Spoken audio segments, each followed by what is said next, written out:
6 heures après le début de sa garde à vue, Nicolas Sarkozy quitte les locaux de la police judiciaire à Nanterre. L'ancien président français regagne son domicile après une mise en examen dans le dossier des soupçons de financement libyen de sa campagne de 2007. Placé sous contrôle judiciaire, l'ancien chef d'État doit répondre de 3 chefs d'inculpation: corruption passive, recel de fonds publics libyens et financement illégal de campagne électorale. Cette mise en examen marque une accélération dans cette affaire, 5 ans après le début de l'instruction par des magistrats du pôle financier. Les premières révélations datent de mai 2012, lorsque le site Mediapart publie un document libyen qui accrédite un financement d'environ 50 millions d'euros. L'objectif, permettre à Tripoli de sortir de son isolement diplomatique.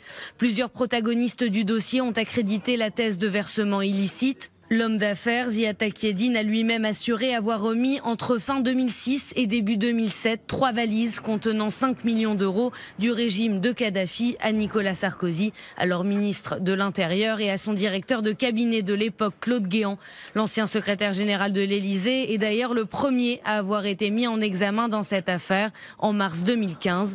Au cœur des soupçons des juges, un virement suspect de 500 000 euros, un virement qui résulte de la vente de 2 tableaux, affirme Claude Guéant. C'est la première fois que Nicolas Sarkozy est entendu dans cette affaire. L'ancien chef d'État continue de nier les faits qui lui sont reprochés.